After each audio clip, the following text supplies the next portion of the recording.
Okay, let us see topic biodiversity. Namaskaram to all of you. I am Minil from JNV Kollam. Now we are going to have a small discussion on various aspects of biodiversity, its importance, as well as its various strategies to conserve the biodiversity. See, biodiversity is a variety and variability of life forms on the earth. According to the IUCN 2004, in Earth, the total number of plants and animal species described is more than 1.5 million. But we have no clear idea about how many species are yet to be discovered and described. Large portion of the species are waiting to be discovered are in the tropics only. Robert May placed the global species diversity about 7 million. And see the pie chart given showing the distribution of major taxa like invertebrates, vertebrates and plants in the world. In invertebrates, insect only occupied more than 80%, and in vertebrate, fishes occupied around 50%, whereas in plant, angiosperm and fungi occupied 40% of the total plant each. More than 70% of recorded are animals and 22% recorded are plants only. Among animals, insects are the most species-rich taxonomical group, making 70% of the total. Number of fungi species in the world is more than the combined total of the species of fishes, amphibians, reptiles and mammals. Biodiversity of prokaryotes and viruses are not at all estimated and described. If we accept molecular and biochemical criteria for grouping, then the diversity alone might run in millions. And see the diversity of frogs in the Western Ghats. You know, frogs are very sensitive, having very narrow range of tolerance and distribution.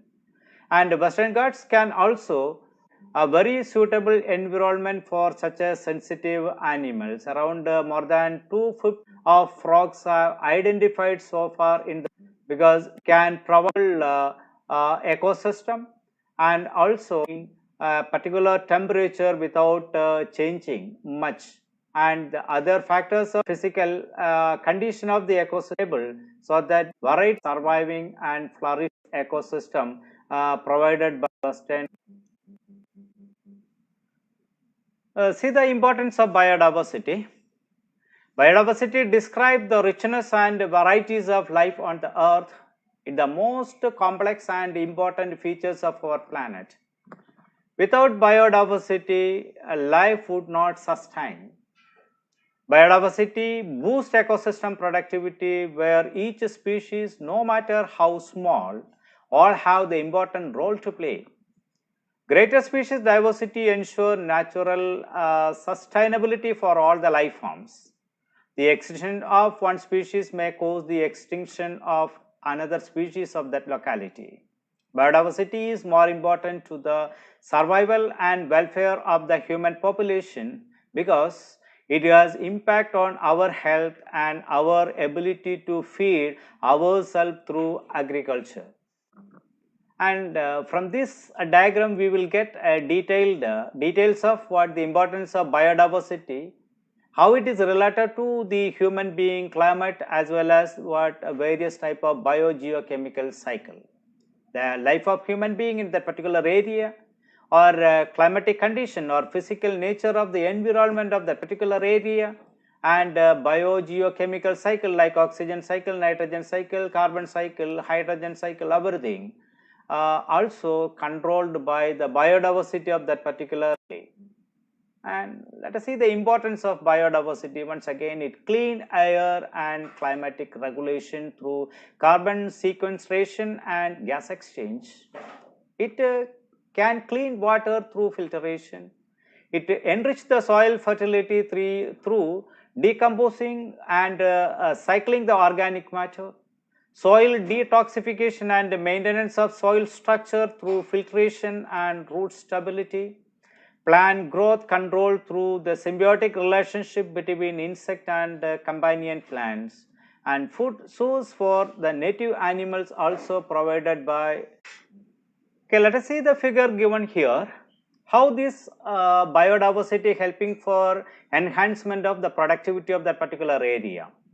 Biodiversity only helping for the organic matter production, that is input to that particular ecosystem by using the livestock and various type of plants, and the beneficial what you can say biota, then pollinator, predator, soil organisms, then pest and disease management, and it's also help to modify the soil structure, and it's provide enough quantity of water to the ecosystem. Because of everything together help to increase the productivity of that particular ecosystem.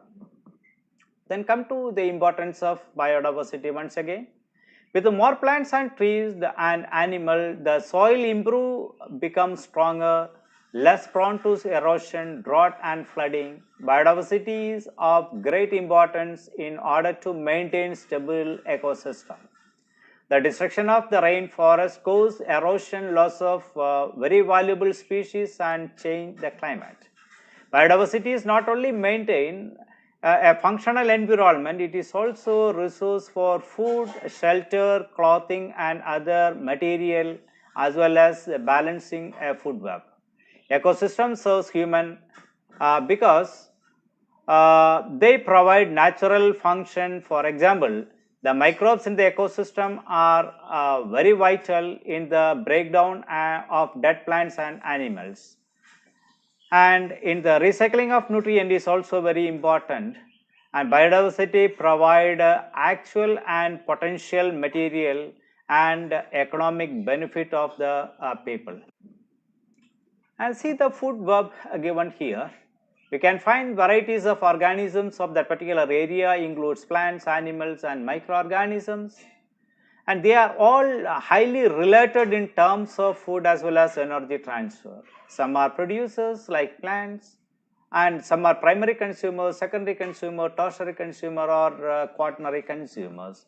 They are depending each other, helping each other, sharing each other, giving the material and also taking the material. Such type of relation in the particular area between the individual only helping the organisms to survive or ecosystem to survive. Okay, let us see various methods to conserve biodiversity. Effective and efficient mechanism of conservation of biodiversity to prevent further destruction or degeneration of habitat is very essential for the existence of the remaining life on the earth. And the mechanism can be categorized into two types. One is in situ conservation, that is conservation of the living forms, endangered living forms in its own habitat, that is on-site conservation. Whereas ex situ conservation is off-site conservation only, which emphasize the conservation and protection of biodiversity artificially, not in their living place. And conservation of biodiversity is very essential for the existence of the entire life. And come to the in situ conservation, it emphasizes the protection of the total ecosystem. Biodiversity can be conserved by protecting the entire ecosystem, so called as on situ conservation, like protected area, biosphere reserve and sacred forest and sacred lake. And protected area, these are the area or land or sea where found endemism are protected and maintain the biological diversity and natural resources. These are managed by legal or other effective means like national parks and wildlife sanctuaries. And these are all what you can say wildlife sanctuaries present in the our country, where we can see the endemism. Tiger is endemic to a particular area, and tiger lion is also endemic to particular areas. The protected area to conserve. The national parks and wildlife sanctuaries. The World Conservation and Monitoring Center has recognized 37,000 protected areas around the world. India has 581 protected areas, include 492 wildlife sanctuaries and 89 national parks. It covers around 4.7% of the total land surface, and first Indian national park is Jim Corbett National Park. Then these are all what the different forms of life present in the national park located in parts of India only. Then benefits of protected area. Protected area help to protect all native species and subspecies. It conserves biodiversity of native species. It prevents introduction of exotic, that is foreign varieties in the protected area. It makes the species to change, respond naturally according to the environmental change. Protected areas are making changes very. Then protected areas conserve many forms of biodiversity. Then come to biosphere reserve. A protected areas of land wherein peoples are the integrated components of the ecosystem. The concept of biosphere reserve launched in 1975 as a part of UNESCO's Man and Biosphere program. Till 2002, the total 408 biosphere reserves located in 94 countries, 13 biosphere reserves located in and okay, come to the structure of biosphere reserve. It includes mainly three zones: the central core zone, surrounded by buffer zone, and outermost one is called as for transitional zone. See, core zone is legally protected, undisturbed ecosystem in which plants and animals are to be conserved or living in its natural condition. It is located at the center. Buffer zone. The core zone surrounded by the buffer zone, this area accommodates great varieties of resource use, research and educational activities. Transition zone is the outermost one. This concept is a place of settlement of human, including local people, to conserve and the protect. Then this is a structure. We can find a core area at the center where no human interference, surrounded by buffer zone, is given in blue color, and this buffer zone in which we can find the research centers and educational centers, and the outermost one, that is a transitional zone where the human settlement is there. The people, those who are working in the research centers as well as education institutions, are living in the transitional zone, and these are actively participating along with the local people for the conservation of. And this is our Nilgiri biosphere for the conservation of tiger and this elephant. Then sacred forest and sacred lake. These are the patches of varying dimension protected by the tribal communities due to the religious beliefs.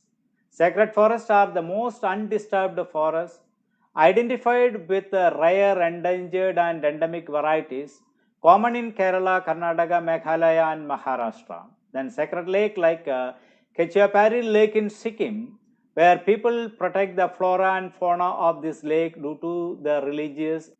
Then these are all the pictures of what the sacred forest protected by the local people for religious functions. Then come to ex situ conservation. It emphasizes conservation of biodiversity artificially, like a botanical garden, zoo, gene bank or a gene DNA bank. Then botanical garden, there are 1500 botanical garden located all over the world. All are having facilities such as gene bank, tissue culture, etc. to propagate its number artificially. It cultivate and conserve special plants of very rare species. And these are all what the different different botanical garden present in. And zoo, around 800 professionally managed zoos conserve 3000 species of mammal, birds, reptiles and amphibians. Zoos are having a well-developed captive breeding program to multiply the rare species of animal artificially. Then these are all what you can say varieties of animals that we are keeping in the zoo artificially, and also doing the captive. So captive breeding technique is what totally artificial one to multiply the living organisms facing the problem of threat. In natural environment, it never go for multiplication, so that we are collecting such individual from their natural habitat and doing the captive breeding techniques artificially to multiply the living organism. See, other ex situ conservation methods are home garden, sacred plants like tulsi, seed bank, cryopreservation, etc. And see the home garden, we used to cultivate varieties of plants around our house for beautification. It includes many rare species of plants. Then sacred plants we used to cultivate in group like lotus, banyan plants, tulasi, etc. because they have religious importance. Then seed bank are the facilities for the storage of seed for a long period of time, particularly in the liquid nitrogen, so that the same seed can be used even after many years and this will not lose its viability. Then cryopreservation, any plant material or animal material can be kept in the liquid nitrogen for a long period of time, so that for any genetic research or for any kinds of production of a new individual we can use it. So we can preserve any plant material like a leaf, seed, or what you can say root, stem, anything, any part of the plants and animals can be kept in the liquid nitrogen for a long period of time. So this is my request to all of you. Be very kind and lovable to all the living organisms present around us. They are having some crucial role to play to maintain the ecological stability. These organisms only determine our existence. So do something and preserve these life forms. That's all. Minil from JNV Kollam.